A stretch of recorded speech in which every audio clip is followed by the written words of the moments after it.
Haacaaluu goota akka maqaa caalaa mara laalu Haacaalu siin jedhan isa abbaa dhaalu. Ati sirraa maqxee mana gumaan dhaqne tuullaa dabaa yaabdee xurree haqaa naqne. Isa jiru naarsuu arrabsee si naarsuu jetteet karaa himtee seenaas dhugaa dibde. Ati miteettaan kormee tokko lamaan kaastee umtuus sitti nafne roorroon gosa kamiis afaan kees hin qabne. Kanaaf dabniif waa'ellisaa hiixatee si morme si nyaachuudhaafis ka'ee albee sitti qaree. Bahaaf gala kee eeganii karaa sitti cufsiisanii ati dhiphoodha jedhanii addaggee sitti bichisiisanii. Ati garuu callistee irraa nafne itti murraas duuban jenne maqaa isaanii yaamtee gocha isaanii waliin ati lafa naqxe. Osoo ittiin falmituu dhugaanuuf galchituu kiyyoo isaanii seentee galma keerraa maqxe. Waan hin jedhu wallaale ijji koos qarana laale duutee kee natti himanii. Haacaaluu nyaataniin Haacaaluu galaafatan salphannee irra jamaa naan jedhan bilbilanii. Guyyaa abaaramaa galgala balfamaan gaddanarraan dhumne naaf fidan fuudhanii. Hana manuu dinnaan naaf ergan suuraanii. Gaaffiitu na mudde gaabbiitu na cinqe xiiqiitu na hudhe akka sasi nyaatee qaama kootu na rophme. Dubbiif gochi kee waltarree galanii gootummaaf murannoon kee natti naanna'anii. Guutuu jireenya kootti waraana labsanii isan argee hin beekne natti dhukaasanii. Na cabe amileen imimmaan dhiigama keenarra dhangala'e kan dirmatee bahees dhiigni isaan lola'e. Qalbiif sammuun kan koo anatti duulanii gaaffii dhuman qabnes narratti guuranii. Meerre eessa Haacaaluun eessa dhaqe nu gidduudha?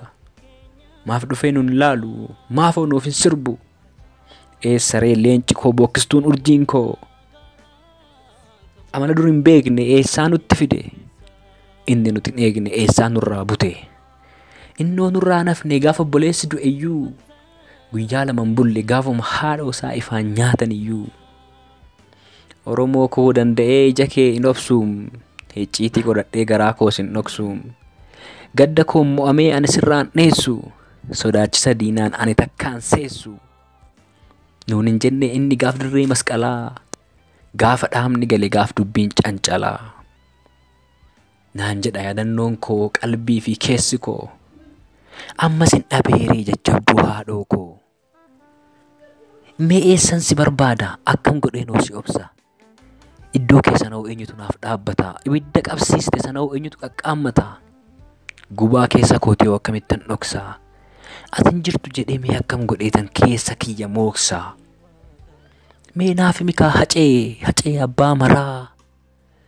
Tarii yoo beekte mala kanas naaf mikaa falaa.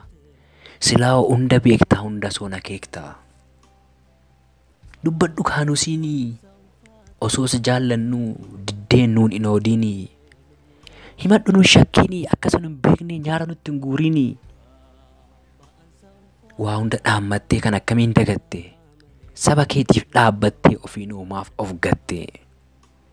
Siinii macee ani barbara tiyya guutuu si dhaggeeffachuufan kakadhe. Situ na boonsaa jiraataa qalbii koottan dhaammadhe.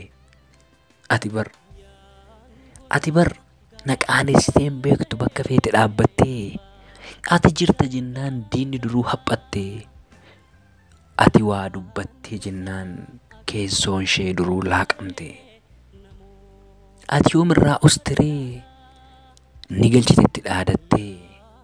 Ati yoomirraa seestiree dhugaa ol fudhattee mataattis baadhatte. Har'a akkam taanuree maal jennee gadi yaanuree sidhamne jennee dubbannaa moo cal jennee balbala cufannaa? Mee nuuf mikaa akkamuma taana?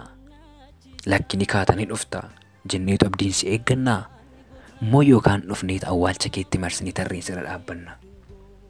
natti himee jaala qabsoo jaala haqaa, jaala wal'aansoo abbaa jaalalaa, jaala sabaa quuqamaa koo, jaala firaa dubbataa koo, jaala gochaa ulfaataa koo, jaala hundaa birmataa koo, jaala dhugaa dhiibamaa koo.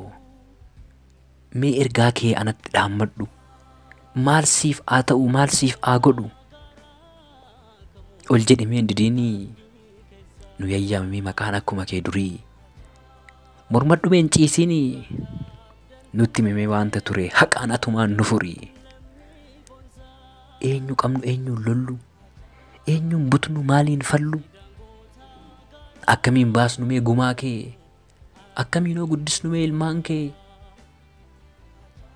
Haacee koo dhugaa kee natti himadhu kaa, maaloo rabbiif jedhimee natti dubbadhu kaa. Moo eessaa barte eessaa fidde amala sakkanaa? Dhufaan jira waa qabadhee anuma eegaa mee tibbanaa? Hin jenne ati hin dubbanne anoo yoom dhufta jedheen googga'ee sin eegganne. Edaa ati na sobdaa, na gowwoomsitaa, amilee koo jabeessaa mana biraa tolfatta, akka hin deebine barteet lammii kee hunda gorfatta. Egaa maalan jedha atoo deemteettaan galtuu, beenu kaasin gaggeessaa, beenu kaa urjii koo nagaan naaf boqodhu. Sittaa salphatu biyyeen lafee kee darminyaatiin, haa dubbatu dhugaan kee iyyee gumaa kees garbinyaatiin. Jiraa kee gararraa haa jiraatu maqaan kee, inafu galmi kee fullaadha kaayyoon kee. Haa caalu gochi kee isa gaafa jirtuu, ingogo awwiin kee dhaloon osoo jirtuu, ingogo awwiin kee dhaloon osoo jirtuu. Yaabboo harki leenca koo narraa ajjeeste narraa nyaatte, qeen kee qeen ta'iin bara baraan gadda keessaan bahiin. Dhalaaf dhalli kee bu'aa haafu, hiddiif labanni kee salphataa haa ta'u. Mataan kan kee ol hin jedhiin, garaan kan kee hin boqotiin. Siif hin dhalatiin dhalli kan dhalate siin guddatiin. Hidhami miiraa qaamaan gubadhu jiruuf jireenyaan, dhaabbitti awwaalami jiruudhaan dhokfami. Dhabami akka ta'een beekne ta'i, qalami akka namuun beekne cirami qirca ta'i. Garaan gubatee aamileen caccabe, dhiigni dhamatee lubbuun babbade. Kanarra umaan jedhu humaas hin dubbatu, gumaan ala umaan fedhu umaas hin hubatu. Kanarra umaan jedhu humaas hin dubbatu, gumaan ala umaan fedhu humaas hin hubatu. Maqaaf gochoonni kee bara baraan fulla'anii jiraatu. Goota sabaaf kufe eenyumtuus hin dagatu. Qabsaahaan ni kufaa, qabsoon itti fufa. Nagaan boqodhu. Haacaaluu Hundeessaa Boonsaatiif. Adoolessa 13, 2020 Finfinnee. Qopheessee kan dhiyeesse Hundumaa Amansiisaa Booji'aati. Nagaatti.